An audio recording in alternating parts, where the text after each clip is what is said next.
चलिए स्टार्ट करते हैं।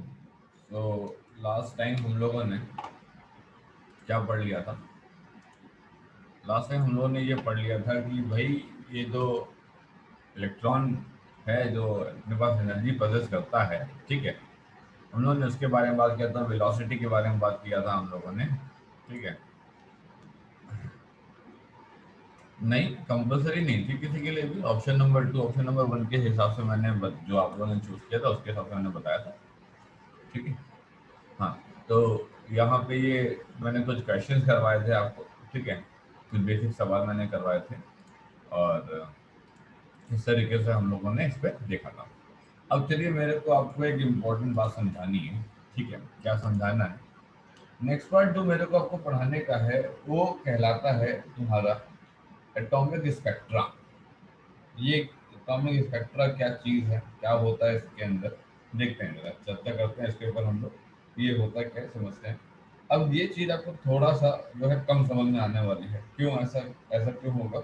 ऐसा इसलिए होगा क्योंकि जो हम लोग इलेक्ट्रोमैग्नेटिक वेव रेडिएशन वाला पार्ट जो है, मतलब जो इलेक्ट्रोमैग्नेटिक वेव वाला पार्ट है, वो अभी हम लोग पढ़े नहीं, ठीक है। तो मुद्दा ये है कि अगर वो नहीं पढ़ेंगे तो फिर बेकार हो जाएगा, समझ नहीं आएगा। नहीं, वो 2 या 3% है, उसका एक्सप्लेनेशन कोई बहुत ज़्यादा नहीं है, तो इतना चिंता करने वाली बात नहीं है, ठीक है। जब हम ईएम वेव पढ़ेंगे तो वो अपने आप जो है कोरिलेट हो जाएगा, ठीक है। तो ऐसा कोई बहुत बड़ी डील होने वाली नहीं, फिर आप उसकी चिंता मत करिएगा, बाकी वो हम सब संभाल लेंगे। अब देखिए जरा कि कैसे यहाँ पे होगा, मैं आपको स्टार्ट करके दिखा रहा हूँ। तो शुरुआत करते हैं हम लोग यहाँ पे अपनी बात की। तो एटॉमिक स्पेक्ट्रा, एटॉमिक हमारे पास स्पेक्ट्रा, अगर आपने स्कूल में पढ़ा होगा तो शायद आपने स्कूल में ये पढ़ा होगा कि लाइमैन, बामर, बास्केन, ब्रैकेट, पी फंड करके कुछ स्पेक्ट्रम सीरीज होती हैं, ठीक है। वो एग्जैक्टली क्या होती हैं, बस उसी के बारे में चर्चा करनी है, बहुत ज़्यादा कुछ नहीं है। इसने कहा कि एक सबसे पहले डायग्राम उठाता हूँ, ठीक है। डायग्राम उठाते हैं, डायग्राम के बेसिस पे बात करते हैं, एक्सप्लेनेशन ईजी हो जाएगा हमारे लिए। ये और डायग्राम, ये हमने कोई एक सेटअप आपके सामने रखा है, ठीक है। क्या है ये सेटअप? इस सेटअप में ये तुम्हारे पास कोई एक ट्यूब है। इस सेटअप में कोई ये तुम्हारे पास एक ट्यूब है। इस ट्यूब के अंदर हमने जो है हाइड्रोजन गैस तुम्हारे पास भर के रखी हुई है, ठीक है। इसने कहा ठीक। फिर हमने यहाँ पे स्लिट लिया है। ये स्लिट मतलब ये तुम्हारे पास प्लेन है और प्लेन के बीच में एक तुम्हारे पास रेक्टेंगुलर छेद है, उसे हम लोग स्लिट बोलते हैं, ठीक है। अगर एक सर्कुलर होता ना तो उसे हम होल बोल देते हैं, लेकिन टेक्निकल वर्ड हम लोग स्लिट बोल रहे हैं, मतलब प्लेन में एक छेद है। इस पर्टिकुलर प्लेन में एक छेद है और ये छेद जो है वो सर्कुलर नहीं है, वो मतलब नॉन सिमेट्रिक नहीं है, वो सिमेट्रिक है और रेक्टेंगुलर शेप का है। That's why we are calling it as slit, इसे हम स्लिट बोलते हैं, ठीक है। फिर यहाँ पे कहानी यहाँ पे आ जाती है कि भाई ये प्रिज्म है। अब प्रिज्म के थ्रू तुमने नहीं पढ़ा हुआ है, ठीक है। अभी आने वाले समय में हम तुमको जब रे ऑप्टिक्स पढ़ाएंगे तब हम तुम्हें फिजिक्स वो पढ़ा सकते हैं, प्रिज्म पढ़ा सकते हैं। इसमें रे ऐसे जाती है, फिर रे तुम्हारे पास स्ट्रेट हो जाती है और फिर रे तुम्हारे पास ऐसे बाल की तरफ निकल के आ जाती है, ठीक है। इस तरीके से तुम्हारे पास ये रे आती है। इसने कहा ठीक है। फिर इसने क्या बताया? फिर इसने कहा कि जब ये रे तुम्हारे पास आती हैं तो इन रे को रिप्रेजेंट किया जाता है तुम्हारे पास इस स्क्रीन में, ठीक है। इस स्क्रीन में हम लोग देखते हैं कि क्या पैटर्न बन रहा है। ये थोड़ा सा एक सेटअप होता है। आने वाले समय में जब हम लोग पढ़ेंगे ना रे ऑप्टिक्स का कुछ पार्ट, ईएम वेव का कुछ पार्ट, तो हम जाकर के समझ पाएंगे पूरी तरीके से। अभी तुम ऐसा समझो, एक ट्यूब ली है अपन, तो उस ट्यूब के अंदर कोई गैस है, ठीक है। इस गैस को अपन हीट करने वाले हैं, ठीक है। हीट करेंगे तो एटम के अंदर की जो इलेक्ट्रॉन है वो तुम्हारे पास एक्साइड डी एक्साइड वाला हिसाब किताब रहेगा इनका। और जो तुम्हारे पास ये रेडिएशन जो वापस निकलेंगे, सिंपल सी बात है, गैस को हीट करोगे तो रेडिएशन निकलेंगी। वो रेडिएशन को इस छेद से पार कराएंगे, इस छेद से पार कराने के बाद प्रिज्म से पार कराएंगे और स्क्रीन में ये ऑब्जर्व करेंगे कि क्या उनका वेवलेंथ फ्रीक्वेंसी पैटर्न होता है, ठीक है।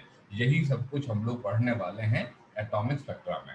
अब देखिए यहाँ पे थोड़ा सा थ्योरेटिकल पार्ट है, थोड़ा समय लगेगा मेरे को समझाने में, देखिएगा।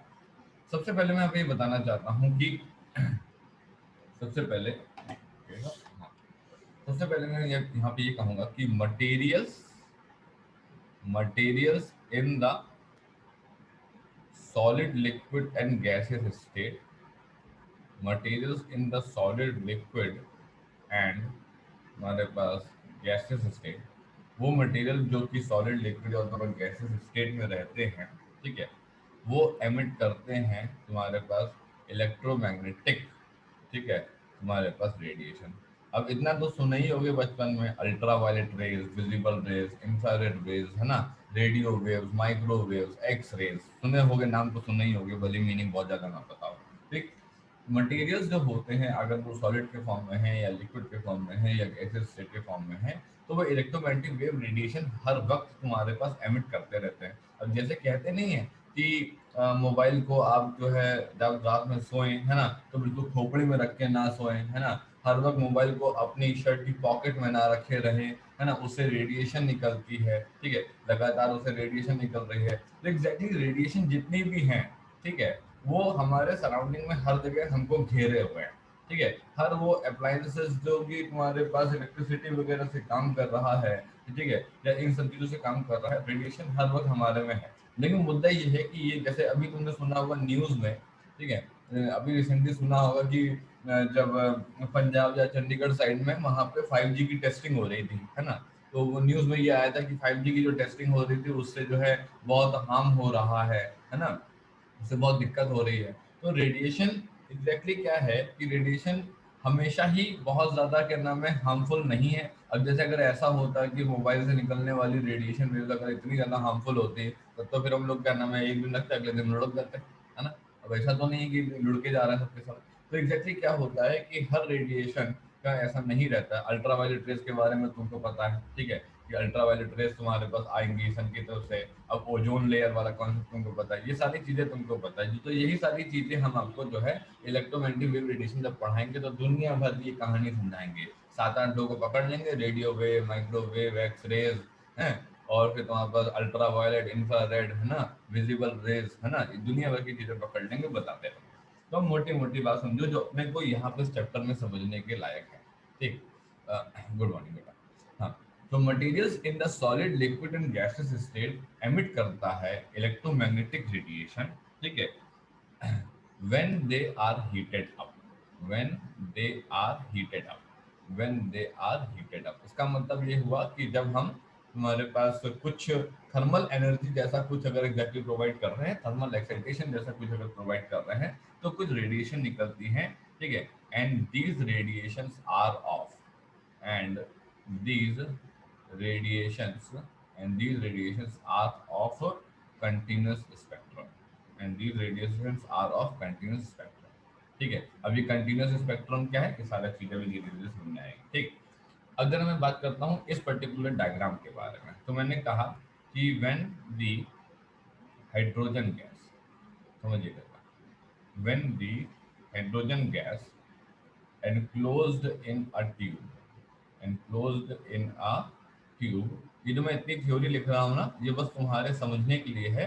तुमसे एग्जाम में इतना ज्यादा थ्योरेटिकल इसके बारे में नहीं पूछा जाए, ठीक है, बस ये तुम्हारे समझने के लिए कि मान लो कभी तुमको ये लगे कि यार हम कोई चीज पढ़ तो रहे हैं पर हमको पता ही नहीं है कि हम क्या पढ़ रहे हैं, ये नहीं होना चाहिए। तुमको पता जरूर होना चाहिए, एग्जाम में पूछे ना पूछे वो अदर दूसरी बात है। व्हेन दी हाइड्रोजन गैस, यहाँ पे हमने जो ये लिया है ये ट्यूब के अंदर, इसको अगर हम हीट करते हैं, ठीक है, तो it emits the radiation of, it emits the radiations of, radiations of certain wavelength, it emits the radiation of certain हमारे पास wavelength, ठीक, this is termed as, this is termed as hydrogen spectrum, this is termed as hydrogen spectrum. इसको हम लोग बोलते हैं hydrogen spectrum. इसका मतलब ये हुआ कि अगर हम किसी पर्टिकुलर ट्यूब के अंदर कोई हाइड्रोजन गैस को रखेंगे और अगर हम इसे किसी मीडियम के थ्रू, माध्यम के थ्रू इसे हम थर्मल एनर्जी प्रोवाइड करेंगे, तो एज अ रिजल्ट क्या होगा कि ये रेडिएशन को एमिट करेगा जिसकी कुछ वेवलेंथ होगी। अब सिंपल सी बात है, ये तो हम लोग सीखे थे कि जो तुम्हारे पास विब्ग्योर है ना, ये तो छोटी क्लास में तुम जानते ही हो ना, विब्ग्योर में violet, indigo, blue, green, yellow, orange, red, ठीक है, ये होती थी तुम्हारे पास जो है 400 नैनोमीटर की, और ये होती थी तुम्हारे पास जो है 700 नैनोमीटर की, है ना। तो इसने कहा कि विब्योर और में जो वी है वो 400 नैनोमीटर का होता था, आर जो है 700 नैनोमीटर का होता था, तो ये इनकी वेवलेंथ की रेंज होती थी, है ना। अब इसके बाहर 700 नैनोमीटर के बाहर तुम्हारे पास विब्योर का पार्ट नहीं रहेगा और 400 नैनोमीटर के इधर नहीं रहेगा। उसी तरीके से इंफ्रारेड की वेवलेंथ की रेंज होती है, उसी तरीके से तुम्हारी क्या नाम है अल्ट्रावायलेट की वेवलेंथ की रेंज होती है। ठीक, अब देखिए इसने क्या बताया, इसने कहा कि अगर हम कोई ट्यूब ले, उसके अंदर हाइड्रोजन गैस ले, उसे गर्म करें, तो गर्म करने पे वो कुछ छोड़ता है ना, वो कुछ छोड़ता है। वो क्या छोड़ता है? वो रेडिएशन देता है। रेडिएशन देता है, तो रेडिएशन मतलब कि कुछ वेवलेंथ की टर्म्स में देगा। इसने कहा कि ठीक सर, कोई दिक्कत नहीं। फिर इसने क्या बताया, इसने कहा तीसरी बात, when any gas is heated up, when any gas is heated, जब किसी भी गैस को अगर हम गर्म करेंगे, ठीक है, तो थर्मल एनर्जी इज प्रोवाइडेड। ठीक, ये जो हम थर्मल एनर्जी प्रोवाइड कर रहे हैं, ये जो हम थर्मल एनर्जी प्रोवाइड कर रहे हैं is used, thermal energy is provided to excite the electron. ठीक है, इसका मतलब ये हुआ कि सीधा सीधा कहने का यह मतलब है कि अगर मैं कुछ थर्मल एनर्जी किसी भी गैस को प्रोवाइड कर रहा हूं, तो उस पर्टिकुलर गैस के एटम के अंदर जो इलेक्ट्रॉन है वो तुम्हारे पास उस एनर्जी को खाएगा और खाने के बाद ट्रांजिशन मारेगा। ट्रांजिशन मारने का मतलब ये हुआ कि n इज टू 1 से n इज टू 2 पे चला जाएगा, orbit number n is two 1 से n इज टू 3 पे चला जाएगा, n इज टू 1 से n इज टू 4 पे चला जाएगा। तो ये ट्रांजिशन बोलते हैं हम उसको। ठीक है, तो इसने कहा ठीक है कोई बात नहीं कि अगर किसी गैस को हीट किया जाता है तो जो थर्मल एनर्जी प्रोवाइड की जाती है उस थर्मल एनर्जी को यूज किया जाता है एटम के अंदर जो इलेक्ट्रॉन होते हैं उनको एक्साइटेशन करने के लिए या डी एक्साइटेशन करने के लिए। इसने कहा कि ठीक सर, कोई दिक्कत नहीं, सही है। तो इसने कहा कि दी इलेक्ट्रॉन्स, इसने कहा कि the electrons are excited, the electrons are excited, ठीक है, बाय एब्जॉर्बिंग फोटॉन्स, बाय तुम्हारे पास एब्जॉर्बिंग फोटॉन। आप ये समझते होगे कि यार ये फोटोन है कौन आखिर, ये इतना इतना फोटोन हम लोग सुन रहे हैं, फोटोन है क्या? फोटोन एग्जैक्टली क्या है कि अगर मैं इसको बहुत ही सिंपल लैंग्वेज में आपको समझाने की कोशिश करूँ, ये एक पैकेट है, ऐसे समझ लो जैसे हम लोग ये खाते हैं ना, अंकल चिप्स वगैरह खाते हैं दुनिया भर की चीजें, ये जो पैकेट है, ठीक है, इसके अंदर चिप्स जो है, वो जो चिप्स जो है वो तुम्हारे पास क्वांटा है, वो तुम्हारे पास एक ये एनर्जी का पैकेट है, एनर्जी के पैकेट के अंदर जो चिप्स है वो क्वांटा है। तो इसने कहा कि फोटोन एग्जैक्टली कैसे डिफाइन होता है ना, एक पैकेट ऑफ एनर्जी डिफाइन होता है। ये पैकेट ऑफ एनर्जी है, इसको खा लेंगे तो हमें कुछ ताकत मिल जाएगी, और ताकत मिल जाएगी तो हम कुछ काम कर लेंगे। इसने कहा ठीक है, और अगर हम इसको कुछ दे देंगे तो हमारी एनर्जी कम हो जाएगी। तो ऐसे समझो कि मैं हूँ, मैंने चिप्स खाया, मेरे को ताकत मिल गई, ठीक है, मैं हूँ, तुम्हारे पास इलेक्ट्रॉन लोअर करना में ऑर्बिट नंबर पे बैठा हुआ था, मैंने चिप्स खाया, मैंने फोटॉन्स खाया, मुझे ताकत मिल गई और मैं ऊपर चला गया। ठीक है, मैं ऊपर बैठा हुआ था, मैंने ताकत रिलीज करी, मैंने फोटॉन्स रिलीज करे। फोटॉन की एनर्जी जो होती है, फोटॉन की जो एनर्जी होती है वो होती है E=H×μ।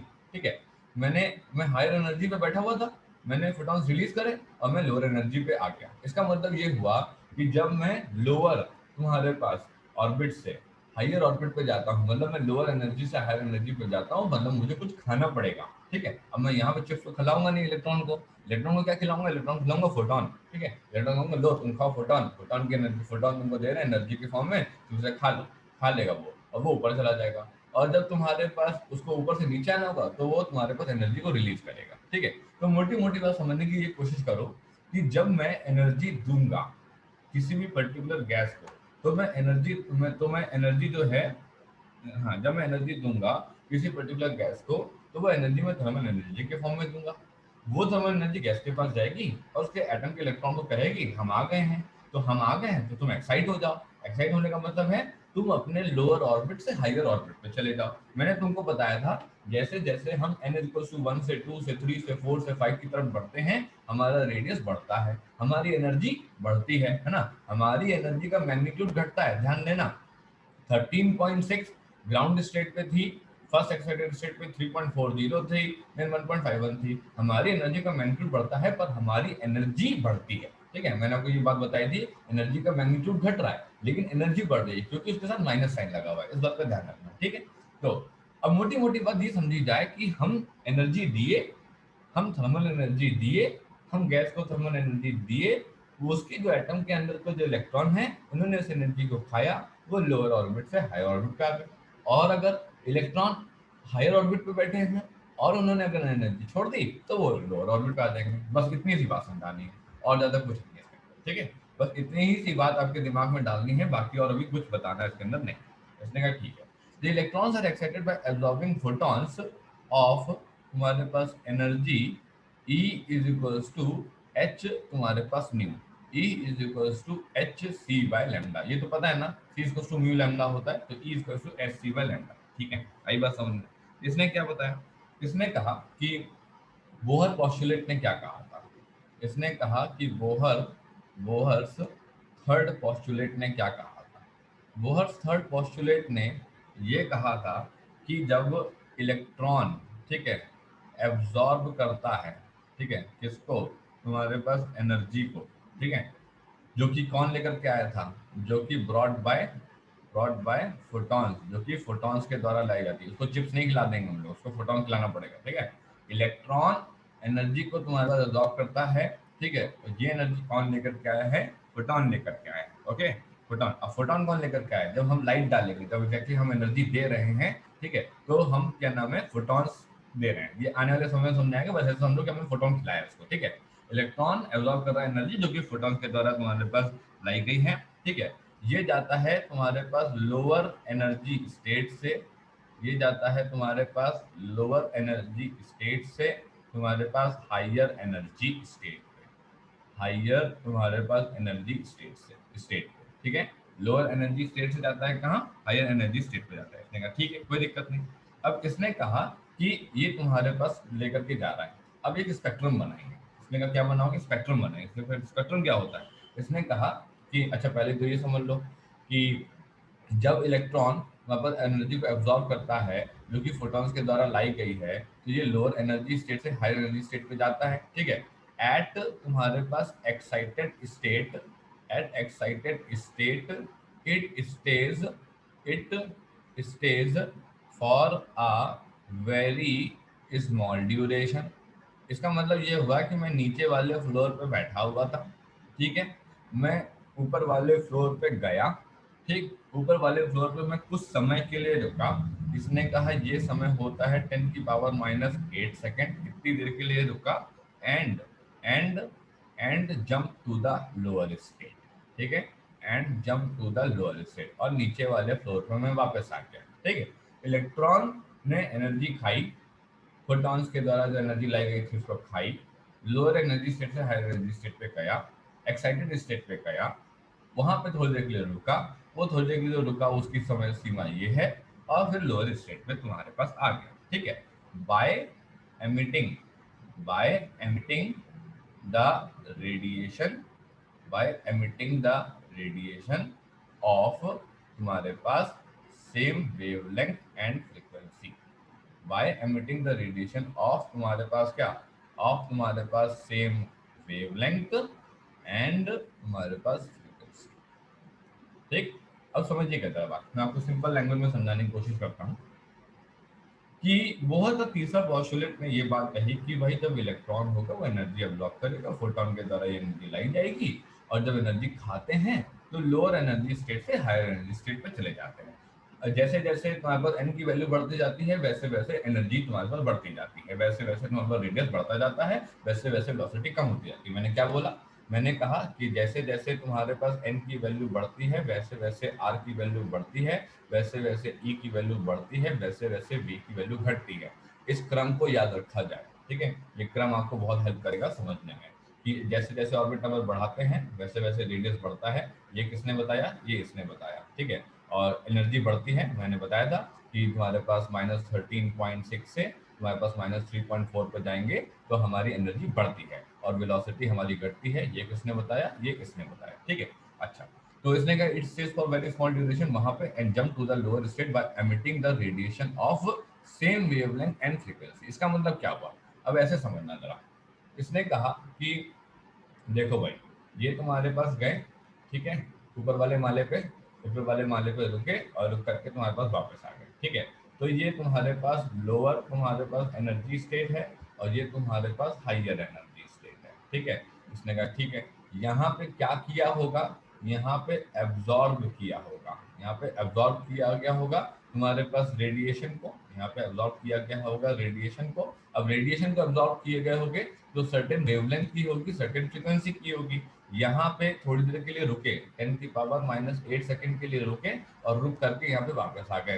तो यहाँ पे क्या किया, यहाँ पे एमिट किया, किसको, रेडिएशन को एमिट किया गया। रेडिएशन जो एमिट की जाएगी किस फॉर्म में एमिट की जाएगी, फोटॉन्स के फॉर्म में एमिट की जाएगी ऑफ तुम्हारे पास वेवलेंथ लैम्डा और फ्रीक्वेंसी। इसका मतलब ये हुआ कि जब इलेक्ट्रॉन को अपन एनर्जी देते हैं, इलेक्ट्रॉन इस एनर्जी को लेता है, लोअर से हायर जाता है, और जो एनर्जी लेता है वो रेडिएशन के फॉर्म में लेता है, तो उसकी कुछ वेवलेंथ होती है, कुछ फ्रीक्वेंसी होती है, ऊपर जाता है, थोड़ी देर के लिए रुकता है, मतलब थोड़ी देर इसका 10⁻⁸ सेकंड है इसका, थोड़ी देर, फिर तुम्हारे पास वापस आ जाता है और लोअर एनर्जी स्टेट पे वापस चला जाता है। इसने कहा ठीक है। अब इसको जो हमारा मॉडर्न फिजिक्स है, मॉडर्न फिजिक्स कहता है कि हम बात करते हैं कुछ डायग्राम्स के बेसिस पे, हम सिर्फ कहानियां नहीं समझा रहे हैं कि नहीं ये खा गया, ये छोड़ गया, ये आ गया ऊपर नीचे, ये नहीं। अब हम इसको बात करेंगे कुछ इसका जो है डायग्राम के फॉर्म में। अब जरा देखते हैं, मैं आपको दो डायग्राम दिखाता हूँ, जरा देखते हैं, इसको समझने की कोशिश करेंगे हम लोग क्या है ये। सबसे पहले एक ये डायग्राम है, ठीक है, absorption spectrum of the wavelength इन तुम्हारे पास हाइड्रोजन एटम, और ये है तुम्हारे पास ये वाला डायग्राम, ठीक है। इसको देखते जरा क्या है, इसका मीनिंग क्या है, ठीक है। बहुत ज्यादा आपको इसमें ध्यान नहीं देना, बस ध्यान दीजिए, इसको समझिएगा कि एग्जैक्टली इसने क्या कहा। इसने क्या कहा, इसने कहा कि पहली बात तो ये तुम्हारे पास लाइन स्पेक्ट्रम, ठीक है। पहली बात तो ये तुम्हारे पास एक लाइन स्पेक्ट्रम है। ये लाइन स्पेक्ट्रम क्या है, इसमें हम लोग जो है वेवलेंथ को तुम्हारे पास यहाँ पे डिनोट कर रहे हैं, ठीक है। और आपको यहाँ पे दिख रहा होगा कि ये तुम्हारे पास 400 नैनोमीटर है, ये 700 नैनोमीटर है, जिसके बारे में थोड़ी देर पहले मैंने भी जिक्र किया था विब्ग्योर के फॉर्म में, ठीक है। मैंने आपको बताया कि भाई 400 nanometer is the wavelength for the violet and 700 nanometer is the wavelength for the red colour, right. भाई सिंपल सी बात है, आने वाले समय में हम लोग रे ऑप्टिक्स पढ़ेंगे, रे ऑप्टिक्स पढ़ेंगे मतलब लाइट पढ़ेंगे, लाइट पढ़ेंगे मतलब कि हम लोग ये सब पढ़ेंगे कि एग्जैक्टली रेड और ग्रीन कलर से होती है तो क्या इंटरफेरेंस होता है, क्या डिफ्रेक्शन होता है, दुनिया भर की चीजें होती हैं, ठीक है, पढ़ेंगे तब। अब देखो इसने सर कहा, हाँ बेटा बता। सर ये सिंगल इलेक्ट्रॉन स्पेशीज पे वैलिड है या मल्टीपल पे? ये सिंगल इलेक्ट्रॉन के लिए भी बता रहे हैं, ठीक है, मतलब हम जिस पर्टिकुलर क्या नाम है ऑर्बिट पे जो इलेक्ट्रॉन होंगे उनको जो एनर्जी दे रहे हैं हम उसके लिए वैलिड बता रहे हैं, अभी मल्टीपल के लिए कुछ नहीं बता रहे, ठीक है। अब देखिए, अब यहाँ पे अगर हम आपसे कहें कि ये जो पर्टिकुलर लाइन स्पेक्ट्रम है, ठीक है, अब इसने क्या बताया कि अभी हम क्या हाइड्रोजन की बात कर रहे हैं ना, अभी हम ना तो लिथियम की बात कर रहे हैं, ना तो हीलियम की बात कर रहे हैं, ना तो हम बेरिलियम की बात कर रहे हैं, किसी बात कर रहे हैं, सिंगल हाइड्रोजन की बात कर रहे हैं, ठीक है। अब देखो, अब इसने कहा कि अगर हम लाइन स्पेक्ट्रम की बात करें, ठीक है, लाइन स्पेक्ट्रम एक्चुअली क्या होता है, इसने कहा कि in this particular line spectrum those wavelength, यहाँ पे मैं लिख दे रहा हूँ, those wavelength those wavelength or frequencies, those wavelength or frequencies, ठीक, for which the colors are not observed, for which colors are not observed, for which colors are not observed, are seen as dark lines, are seen as dark lines, are seen as dark lines, ठीक, in absorption spectrum। इसका मतलब ये हुआ कि जब हम तुम्हारे पास एनर्जी दे रहे थे, ठीक है, तो एनर्जी जब भी हम देते हैं तो ध्यान रखना एनर्जी हम देते हैं फोटॉन्स के फॉर्म में, h इंटू न्यू के फॉर्म में, या फिर h into c by lambda के फॉर्म में। तो इसके अंदर दो पैरामीटर आते हैं, पहला पैरामीटर आता है तुम्हारे पास फ्रीक्वेंसी, दूसरा पैरामीटर आता है तुम्हारे पास वेवलेंथ, ठीक है। अब अगर पहला पैरामीटर फ्रीक्वेंसी है, दूसरा तुम्हारे पास वेवलेंथ है, तो सिंपल सी बात है हम वेवलेंथ के टर्म में बात कर रहे हैं, फ्रीक्वेंसी टर्म में बात नहीं कर रहे हैं। इन्होंने कहा वो वेवलेंथ या वो फ्रीक्वेंसीज जिसके लिए कलर्स ऑब्जर्व नहीं हुए, कौन कौन सा, एक तो तुम्हारे पास ये वाला, एक तुम्हारे पास ये वाला, एक तुम्हारे पास ये वाला, एक तुम्हारे पास ये वाला, are not observe as colours, ठीक है, ये कलर्स की तरह ऑब्जर्व नहीं हुए हैं, इनको डार्क लाइंस की तरह दिखाया गया एब्जॉर्प्शन स्पेक्ट्रम में। इसका मतलब ये हुआ कि जब हम लोग तुम्हारे पास हाइड्रोजन स्पेक्ट्रम की बात कर रहे हैं, जब मैंने उसको लाइट दी होगी, जब उसने एनर्जी एब्जॉर्ब करी होगी, तो उसने ये वाली वेवलेंथ को एब्जॉर्ब नहीं किया, ये वाली वेवलेंथ को एब्जॉर्ब नहीं किया, ये वाली वेवलेंथ को नहीं किया, ये वाली को नहीं किया, और ये तुम्हारे पास डार्क लाइंस की तरह दिखना शुरू कर दी। उसने कहा ठीक है, इसका मतलब ये हुआ, इस एब्जॉर्प्शन स्पेक्ट्रम का मतलब ये हुआ कि जब हम इलेक्ट्रॉन्स को कह रहे हैं कि हम तुमको एनर्जी दे रहे हैं, तो इलेक्ट्रॉन हमसे एनर्जी लेगा। देखिए, इलेक्ट्रॉन हमसे विब्रियोर के अंदर सारी वेवलेंथ लेगा, लेकिन ऐसी कुछ वेवलेंथ होंगी जो कि इलेक्ट्रॉन हमसे एक्सेप्ट नहीं करेगा। इसका वो कहेगा कि हम ये 600 और 700 के बीच में समथिंग, ये 670 75 जो भी वेवलेंथ होगी, हम इस पर्टिकुलर वेवलेंथ को नहीं ले रहे हैं। और अगर हम इस पर्टिकुलर वेवलेंथ को नहीं ले रहे हैं तो हम जो है, हम इस पर्टिकुलर वेवलेंथ को लेकर के हायर एनर्जी पे नहीं जाएंगे। इसने कहा ठीक है। तो ये वाली कहानी हुई किसके लिए? ये वाली कहानी हुई तुम्हारे पास नीचे से लेकर के तुम्हारे पास ऊपर जाने के लिए। ठीक है, ये तुम्हारे पास लोअर ऑर्बिट हो गया, ये, और ये तुम्हारे पास हायर तुम्हारे पास एनर्जी या हायर तुम्हारे पास ऑर्बिट कह सकते हैं। ठीक है, ये तुम्हारे पास हायर एनर्जी हो गया। इसने कहा ठीक है। लेकिन जब तुम्हारे पास एमिशन हो रहा था, ये एब्जॉर्प्शन क्या है और एमिशन क्या है? एब्जॉर्प्शन का मतलब है नीचे से लेकर के ऊपर तक जाना एनर्जी खा के। एमिशन का मतलब होता है ऊपर से लेकर के नीचे आना एनर्जी को रिलीज करके। तो इसने कहा ठीक है, हम तुम्हारे पास हायर से तुम्हारे पास लोअर की तरफ, नीचे की तरफ आ रहे हैं। तो इसने ये बताया कि ये जो स्पेक्ट्रम बता रहा है, स्पेक्ट्रम ये कह रहा है कि जो पर्टिकुलर वेवलेंथ इलेक्ट्रॉन ने एक्सेप्ट नहीं करी थी लोअर से हायर जाने के लिए, वो पर्टिकुलर वेवलेंथ को यहाँ पे कलर से दिखाया गया है। इसका क्या मतलब हुआ? इसका मतलब ये हुआ कि ये वाली वेवलेंथ खाली है। इन वेवलेंथ को तुम्हारे पास एब्जॉर्ब भी नहीं किया गया है और इन वेवलेंथ को तुम्हारे पास जो है रिजेक्ट भी नहीं किया गया है। तो इन्होंने कहा कि ये एग्जैक्टली हो क्या रहा है? इन्होंने कहा हो कुछ नहीं रहा है, वो ये रहा है कि अगर हम किसी भी पर्टिकुलर इलेक्ट्रॉन से कहेंगे कि हम तुमको एनर्जी दे रहे हैं, तुम लोअर एनर्जी स्टेट से हायर एनर्जी स्टेट पे चले जाओ, तो वो चला जाएगा। लेकिन कुछ ऐसी वेवलेंथ होती हैं जिसको कि वो तुम्हारे पास एक्सेप्ट नहीं करेगा। अगर वो उसको एक्सेप्ट नहीं करेगा तो वो वेवलेंथ का जो लाइन है वो हमको एब्जॉर्प्शन में दिखाई देंगी डार्क कलर से, और एमिशन पे दिखाई देंगी कलर्ड कलर से। आई बात समझ में? इसका मतलब है कि जो ये 700 और 600 के बीच में जो हमको ये ब्लैक लाइन दिखाई दे रही है, ये ब्लैक लाइन किस जोन की है? ये तो रेड जोन की है। अगर ये ब्लैक लाइन रेड जोन की है तो ये रेड कलर से यहाँ पे दिखाई देगी। सिमिलर तरीके से तुम्हारे पास अगर हम लोग यहाँ पे देखें, यहाँ पे ये ब्लू कलर वाले जोन पे इसने ये वेवलेंथ नहीं ली, तो ये तुम्हारे पास जो तुम्हारे पास कलर आएगा, तुम्हारे पास कैसा आएगा? ये तुम्हारे पास यहाँ पे एक, ये तुम्हारे पास जो है यहाँ पे आ जाएगा ब्लू कलर का जोन। ठीक, तो इसने क्या बताया हमको, एक मिनट जरा। हाँ, ये तुम्हारे पास यहाँ पे आ जाएगा तुम्हारे पास ब्लू कलर वाला। ठीक, सेम तरीके से रेड कलर वाला आ जाएगा। तो ये एब्जॉर्प्शन स्पेक्ट्रम होता है हाइड्रोजन का, ये एमिशन स्पेक्ट्रम होता है। एब्जॉर्प्शन और एमिशन पे हम आपको एक ग्राफ बना करके ये दिखा रहे होते हैं कि इतनी वेवलेंथ से 400 लेकर के 400 से लेकर के 700 नैनोमीटर तक, इतनी सारी वेवलेंथ की रेंज में से तुम्हारे पास कुछ ऐसी वेवलेंथ है जिनको एब्जॉर्प्शन के समय नहीं लिया गया था, और उन्हीं वेवलेंथ को तुम्हारे पास एमिशन के समय नहीं लिया गया। इस तरीके से हम लोग समझते हैं एब्जॉर्प्शन स्पेक्ट्रम और एमिशन स्पेक्ट्रम। क्लियर है सभी लोग को? किसी को कोई डाउट तो नहीं है यहाँ पे किसी भी तरीके का? देखिए, अभी ये तो ईएम वेव रेडिएशन नहीं पढ़े हैं ना, तो हो सकता है उतना प्रॉपरली ना आए, लेकिन काफी चीजें आपको समझ में आ रही होंगी। जो मैंने मोटी मोटी बात बताई है कि हाइड्रोजन गैस का ट्यूब का हम लोग ये बात कर रहे थे, ट्यूब के अंदर हाइड्रोजन गैस थी, हमने थर्मल एनर्जी प्रोवाइड करी, ये एनर्जी तुम्हारे पास गई और एटम्स को, तुम्हारे के अंदर के जो इलेक्ट्रॉन्स है उनको एक्साइट किया। तो इलेक्ट्रॉन्स एटम के अंदर ही लोअर ऑर्बिट से हायर ऑर्बिट पे चले गए अगर वो एनर्जी खाते हैं तो, और तुम्हारे पास हायर ऑर्बिट से लोअर ऑर्बिट पे आ गए अगर वो एनर्जी रिलीज करते हैं। इस तरीके से हम लोग ये समझते हैं कि ये एब्जॉर्प्शन स्पेक्ट्रम है और ये तुम्हारे पास एमिशन स्पेक्ट्रम है। क्लियर हुआ बात सभी लोग को? किसी को यहाँ तक कोई हल्का फुल्का कोई डाउट तो नहीं है? ठीक, इस तरीके से तुम्हारे पास ये आएगा। नेक्स्ट आता है तुम्हारे पास इसके अंदर energy levels and hydrogen spectrum. Energy levels and hydrogen spectrum। Energy levels and hydrogen spectrum. अब समझिएगा इसमें मुझे एग्जैक्टली क्या बताना है। अब यहाँ से पार्ट बहुत ही इजी सा हो जाता है, कोई दिक्कत नहीं आती यहाँ पे। इसने कहा कि energy of electron in nth orbit, energy of electron in nth orbit. ठीक, En is equals to -1 upon हमारे पास n स्क्वायर।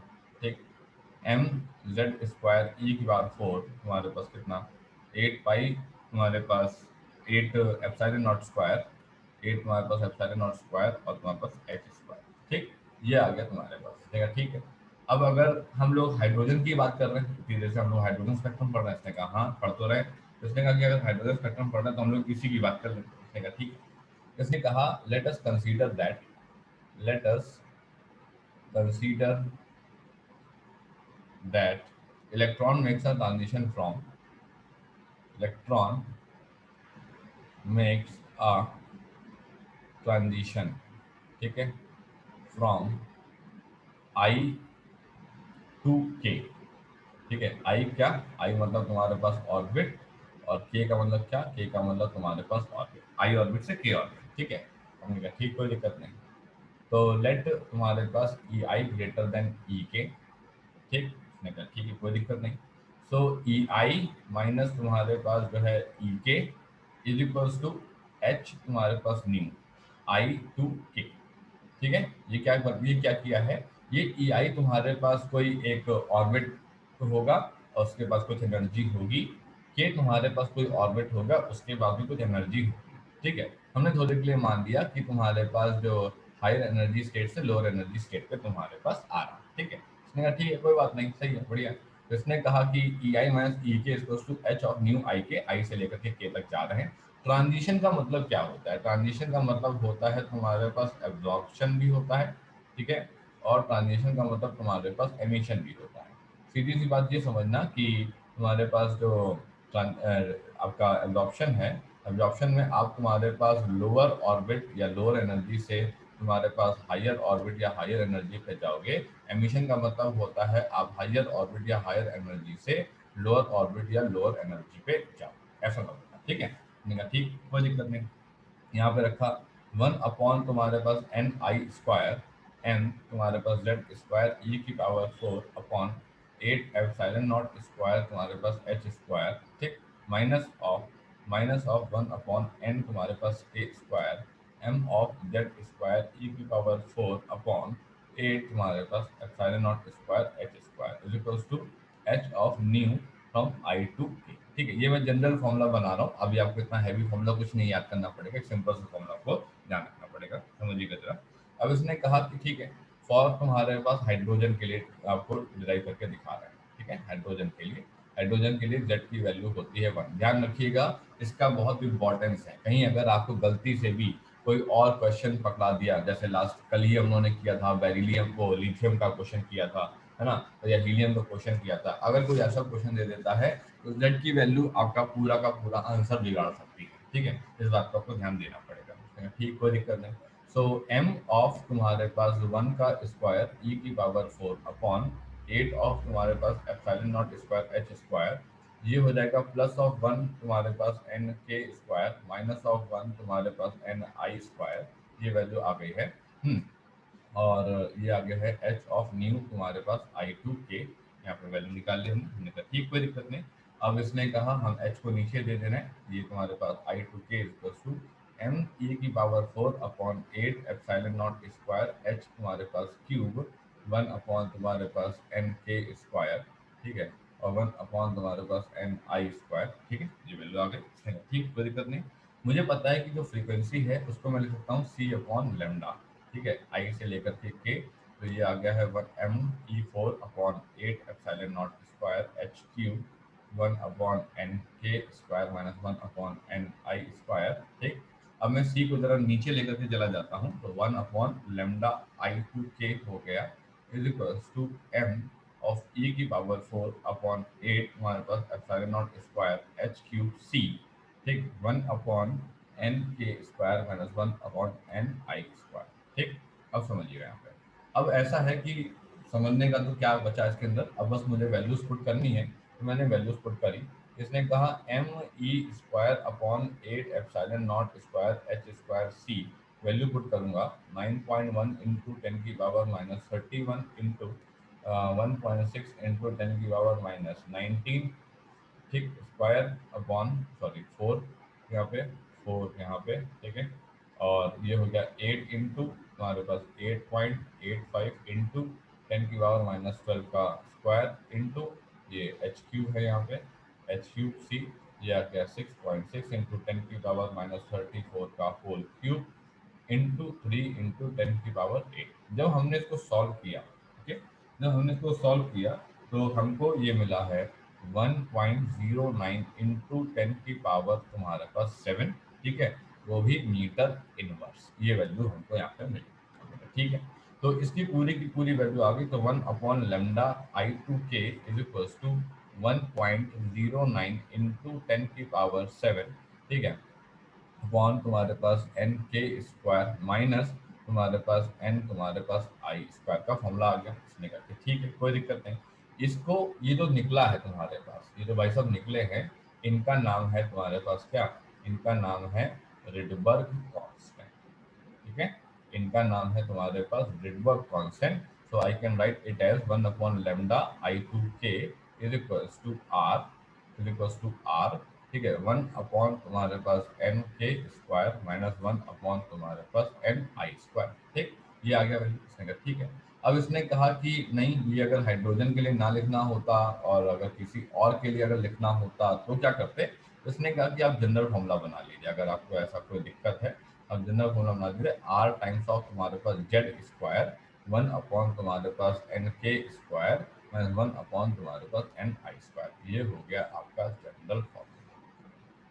आई बस सुनने, ये आ गया आपका जनरल फॉर्मूला। अब ये आया क्या है, ये आ तो गया, ये क्या आया है, इसने कहा कि अब हम जो है किसी भी ऑर्बिट से किसी भी ऑर्बिट पे जाएंगे, इसने कहा ठीक है, तो हमको ये पता होना चाहिए कि अगर हमें एन आई और एन के की वैल्यू अगर हमको गिवन है, ठीक है, और हमको जेड भी पता है कि हम किसके लिए निकाल रहे हैं, ठीक है, तो हम जो है लेमडा तुम्हारे पास आई से लेकर के की वैल्यू को तुम्हारे पास फाइंड कर सकते हैं। इसका मतलब ये हुआ कि मैं वेवलेंथ की वैल्यू निकाल सकता हूं सर। अब आप मेरे को कोई भी ट्रांजिशन दे दीजिए, कैसा भी ट्रांजिशन दे दीजिए, मैं बड़े आराम से जो है वेवलेंथ की वैल्यू को कैलकुलेट कर लूंगा। इसने कहा ठीक, कोई दिक्कत नहीं, यहाँ पे हम लोग इस तरीके से निकाल पाएंगे। सो 1/λ/I के r z स्क्वायर 1/n के स्क्वायर 1/ni स्क्वायर, ठीक है, या फिर तुम्हारे पास आप ये फॉर्मूला ध्यान रख लीजिए, ठीक है, वैसे बेहतर रहेगा आप आर जेड स्क्वायर वाला फॉर्मूला याद रखिए कि मान लीजिए कि अगर तुम्हारे पास कहीं चेंज होता है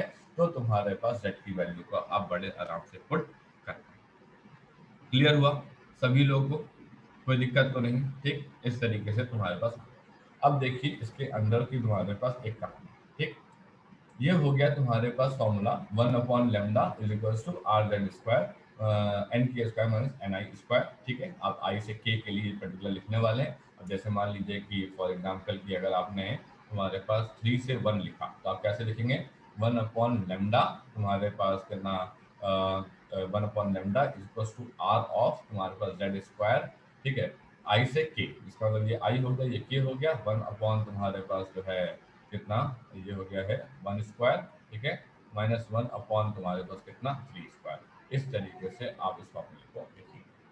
आई बात सुनने, तो इससे आप जो है बड़े आराम से वेवलेंथ निकाल सकते हैं। उन्होंने कहा ठीक, कोई बात नहीं, निकाल लेंगे, देखेंगे। अब इन्होंने कहा कि इस स्पेक्ट्रम के अंदर, इस स्पेक्ट्रम के अंदर कुछ सीरीज आती है, ठीक है, उन सीरीज का नाम है लाइमैन बाउमर पास्टन वगैरह, ये नाम है। तो इसने कहा कि जो पहली सीरीज तुम्हारे पास आई थी, इन्होंने कहा कि फर्स्ट सीरीज, इन्होंने कहा series of hydrogen spectrum, heading डाल देते हैं सीरीज ऑफ हाइड्रोजन स्पेक्ट्रम। सभी लोग रीजॉइन कर लीजिए, टाइम कंप्लीट हो रहा है, रीजॉइन कर लीजिए सभी लोग।